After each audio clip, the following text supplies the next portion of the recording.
Hello guys, ako si Bon, working student at maraming pangarap sa buhay. For today's video nga guys, magluluto ako ng pork chop na prito at magpo-food trip kami ng pamangkin ko. Dahil wala nga pala kaming tinda ngayong araw guys, kaya magpo-food trip kami ng pamangkin ko. Ito nga pala yung natira ko kahapon guys, ay nirep ko nga lang. Parang lechon na siya. Guys, try nyo. Madali, masarap. Dahil nga guys, wala kaming tinda ngayong araw, naisipan ko nga magluto ng pork chop na prito. Kukunin ko nga pala yung pinarip ko na pork chop dito sa bossing ko guys at para maprito na natin. 3 piraso nga pala to guys, yung isa nga guys ay iiwan natin tapos yung dalawa nga ay lulutuin natin. Dahil wala nga kaming tinda ngayon guys, naisipan ko nga itong ilutong pork chop na to. Ibababad nga lang natin to guys sa tubig guys kasi matigas pa tong pork chop na to. Ito nga pala yung tira ko guys kahapon guys na hindi naubos. Kaya ito guys, naisipan ko nga iluto ngayong araw. At ito nga guys, antayin na lang natin ito lumambot ng pork chop natin. Bumili na rin pala ako ng ingredients natin guys na lalagyan natin dito sa pork chop. Oyster sauce, kalamansi, paminta, asin nga lang pala ilalagay natin dito guys sa pork chop natin. 4 ingredients nga lang guys, pero malasa na nga itong gagawin natin na prito na pork chop. Malambot na pala yung pork chop natin guys, kaya inahon ko na sa tubig at hinugasan ko na rin. Hugasan ko nga lang ito mabuti guys, para nga safe tayo kumain. Yung pamangkin ko nga lang pala kasama ko dito guys sa bahay guys, kaya magpo-food trip nga kaming dalawa. Tapos kung nahugasan tong pork chop natin guys, kaya lalagyan na natin yung mga ingredients niya. Oyster sauce nga pala unang nalagay natin dito guys sa pork chop natin. Ikakalat lang natin to guys para pumasok yung lasa doon sa loob ng karne. Lalagyan pa natin oyster sauce yung kabilang side niya guys para balance nga yung lasa. Sariling invento ko nga lang itong mga ingredients guys, tapos ilang beses ko na rin pala ito nagagawa. Sa mga viewers nga natin guys, ay pwede nyo rin itong itry. Masarap guys, napakasarap talaga. Lagyan ko nga rin ito ng asin guys para may lasa tong pork chop natin na piprito. Syempre guys, lalagyan din natin yung kabilang side niya para mag-balance yung alat niya. Sunod naman nalagyan natin guys yung paminta na pino. Kakalat lang natin to guys para maglasa siya. Lalagyan din natin kabilang side guys para mag-balance yung lasa niya at masarap talaga to guys. Try nyo guys, sobrang sarap talaga to, hindi kayo magsisisi guys. At talagyan din natin ng isa't kalating kalamansi guys para masim-masim naman yung pork chop natin. Depende rin sa inyo guys kung gusto nyo lagyan ng kalamansi o asukal. Nakalimutan ko kasi lagyan ng asukal to guys. Wala na kasing asukal dito sa bahay guys, kaya hindi ko na nilagyan. Pero kapag nilagyan naman natin asukal guys, yung manamis-namis yung lasa nito. Tinusok-tusok ko nga lang pala itong pork chop natin guys para pumasok yung lasa niya dun sa loob ng karne. Ito na siya guys, sobrang solid na guys, kaya piprito na natin siya. Dapat nga guys, nakaluhit lang tong apoy natin para hindi masunog yung karne natin. Nang mainit na yung kawali guys, nilagay ko na tong mantika natin. Antay lang natin to guys, uminit yung mantika natin, tapos ilalagay na natin tong karne.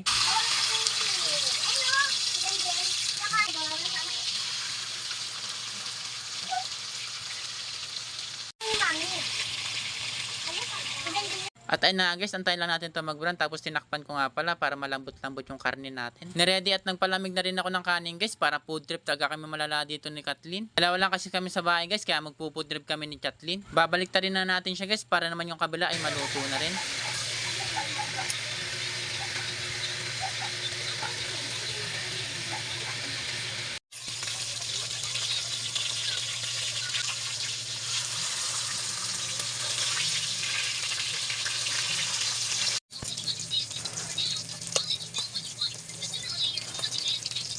At eto na guys, medyo sunog na nga siya kaya okay na to. Ilalagay lang natin to guys sa mangkok guys para nga lumamig. Tapos naman guys, pag lumamig nga, iguguntingin ko nga to para maliliit nga lang siya. At ayun nga guys, ang ganda nga ng kulay niya guys. At gutom na nga rin ako dito guys. Kaya kakain na talaga kami ni Kathleen.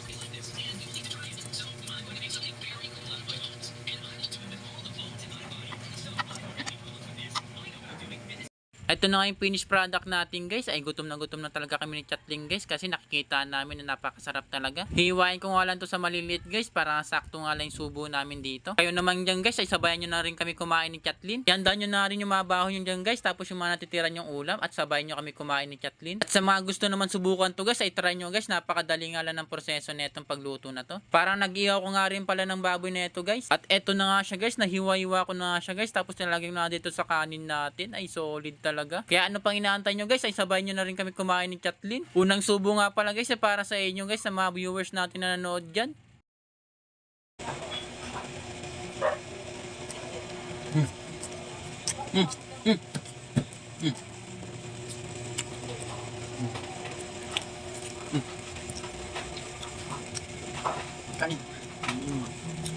Food trip guys, food trip.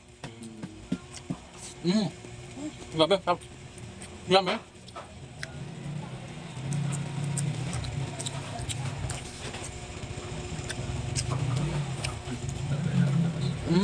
Grabe.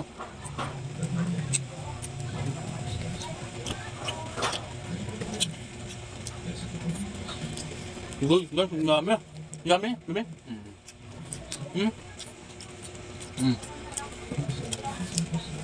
Parang lechon na siya. Guys, try nyo, madali, masarap. Malasa, malasa.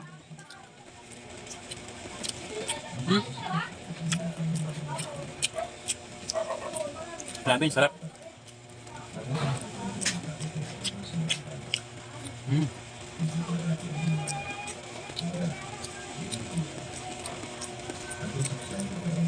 Isa.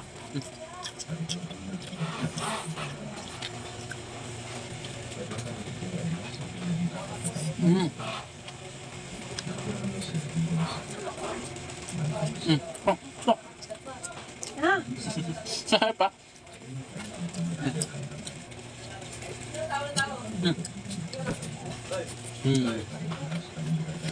Yan lang guys, sarap, yummy.